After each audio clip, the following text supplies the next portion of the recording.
మాటలు ఆయుధాల కంటే పదునైనవి. వాటిని మనసుకు దగ్గరైన వాళ్ళ మీద వాడకండి, తట్టుకోలేరు. అవమానం అనేది మనలో పట్టుదలను మరింతగా పెంచాలే కానీ పిరికితనాన్ని కాదు. జీవితం మరింత కష్టంగా మారినప్పుడు మీరు మరింత బలంగా మారాలి. గుర్తుంచుకోండి, సమయం ఎప్పుడు కూడా ఒకే చోట ఆగదు. అలాగే జీవితం ఎప్పుడు కూడా ఒకేలా ఉండదు. జీవితంలో గెలవాలన్న కోరిక ముఖ్యం కాదు, అది అందరికీ ఉంటుంది. గెలవడానికి శ్రమించాలన్న సంకల్పం ముఖ్యం. అర్థం చేసుకోలేని వారి దగ్గర వాదించడం వ్యర్థం. లోపాలు వెతికే వారి దగ్గర వివరించడం వ్యర్థం. నమ్మని వారి దగ్గర నిరూపించాలి అనుకోవడం వ్యర్థం. అర్హత లేనివారు అనే మాటలకు కృంగిపోవడం వ్యర్థం. బంధం విలువ తెలియని వారి కోసం రోధించడం వ్యర్థం. లోపాల్ని వేలెత్తి చూపే వాళ్ళందరూ కూడా వాళ్ళకి ఏ లోపం లేదు అనుకుంటారు. అవునా? నిజానికి అలా చూపడమే అతిపెద్ద లోపమని మర్చిపోతూ ఉంటారు కదంటారా? నాణ్యతను బట్టి వస్తువు యొక్క ధర ఉంటుంది. అలాగే మాట్లాడే విధానాన్ని బట్టి వ్యక్తి యొక్క విలువ కూడా ఆధారపడి ఉంటుంది. పనికి మాలిన వస్తువులకు విలువ ఎలా అయితే ఉండదో, పనికి మాలిన మాటలు మాట్లాడేవారికి కూడా అలాంటి విలువే ఉంటుంది. అర్థమైందనుకుంటా. నీ యొక్క వ్యక్తిత్వానికి విలువ లేని దగ్గర నీకు వజ్రం దొరికినా కానీ అది ఒట్టి రాయితో సమానం. ఎందుకంటే ఈ ప్రపంచంలో నీకు నీ వ్యక్తిత్వం కంటే విలువైనది ఏదీ లేదు. గుర్తుపెట్టుకోండి, ఈ ప్రపంచంలో డబ్బు మాట్లాడుతున్నప్పుడు మనిషి ఎంత గొప్పవాడైనా సరే మూగవాడే అయిపోతాడు కదంటారా? అవకాశం అనేది ఆకాశం నుండి ఊడిపడదు. అరచేతి గీతలోనూ ఉండదు. అలసిపోని గుండెలు ఉంటుంది. అంతులేని పట్టుదలలో ఉంటుంది. చింతించడం అనేది ఒక ఊయల లాంటిది. అది మనల్ని నిరంతరం కదిలిస్తూనే ఉంటుంది, కానీ ఎక్కడికి తీసుకెళ్ళదు. అర్థమైందనుకుంటా. ద్వేషాన్ని ప్రేమగా, చీకటిని ప్రకాశంగా, విరోధాన్ని స్నేహంగా మార్చుకొని జీవించడమే జీవితం. గుర్తుంచుకోండి, నీ జీవితంలో నీకు ఒక కల ఉంటే త్వరగా ప్రయత్నించి దాన్ని నిజం చేసుకో. ఎందుకంటే కలలాగే మనం కూడా కలకాలం ఉండడం చాలా కష్టం. వ్యక్తిత్వానికి మించిన అందం లేదు, సాధనకు మించిన అదృష్టం లేదు,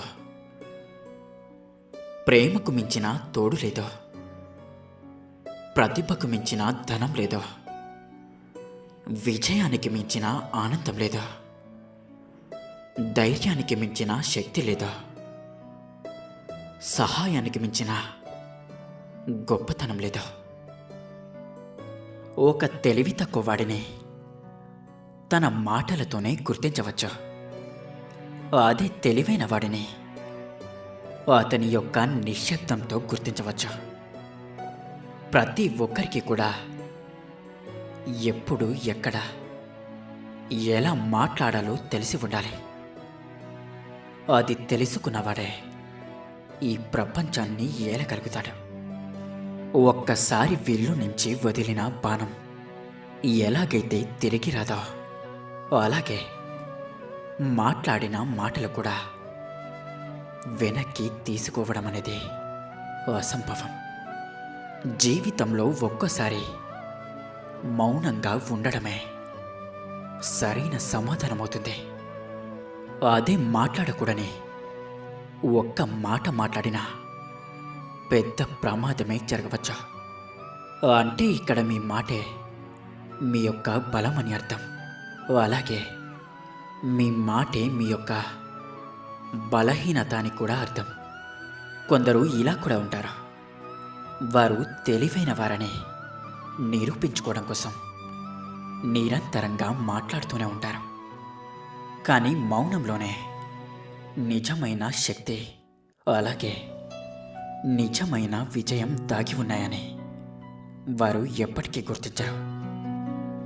మీరే చూడండి, ఇంతకు ముందు విజయాలను సాధించిన వారు ఎలా వారి యొక్క సమస్యలను అధిగమించారని మీరే ఆలోచించండి, గమనించండి. వారి శక్తిని ఎలా పుంజుకొని స్థిరంగా నిలబడగలిగారు అని. మౌనం అలాగే నిశ్శబ్దం, ఇవి ఆలోచించే శక్తిని, ఆచరణ యుక్తిని ప్రసాదిస్తాయి. మీ యొక్క నిశ్శబ్దం మీ ప్రత్యర్థుల్ని సంకోచంలో పెట్టేస్తుంది.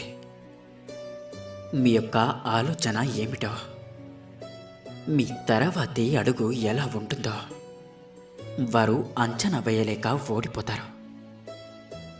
మన నిశ్శబ్దం ఎదుటి వారిని తప్పకుండా ఇబ్బంది పెడుతుంది. మన గురించి తీవ్రంగా ఆలోచించేలా చేస్తుంది. వారి యొక్క విధిని, వారి యొక్క కర్తవ్యాన్ని కూడా మర్చిపోయి వారు మీ గురించే ఆలోచిస్తూ ఉంటారు. అప్పుడు మీరు వారిని సునాయాసంగా జయించవచ్చు. ఎప్పుడు మాట్లాడాలో, ఎప్పుడు మాట్లాడకూడదో తెలిసిన వాడిని ఎవ్వరూ కూడా ఓడించలేరు. లక్ష్యంలోనూ అలాగే జీవితంలోనూ గుర్తుంచుకోండి. మరో విషయం ఏమిటి అంటే, నిశ్శబ్దం మన ఏకాగ్రతని పెంచుతుంది. మీరు ఏదైనా మాట్లాడాలి అనుకునే ముందు మీ మనసులో ఈ 3 ప్రశ్నలకు సమాధానం చెప్పుకున్నాకే మీ యొక్క మాటల ద్వారాన్ని తెరవండి. ఆ 3 ప్రశ్నలు ఏమిటి అంటే, మొదటిది, మీరు ఏం మాట్లాడాలి అని అనుకున్నారో దానికి ప్రాధాన్యత ఉందా? రెండవది, ఇప్పుడు మీరు మాట్లాడవలసిన అవసరం ఉందా? ఇక మూడవది, మీ యొక్క మాటలతో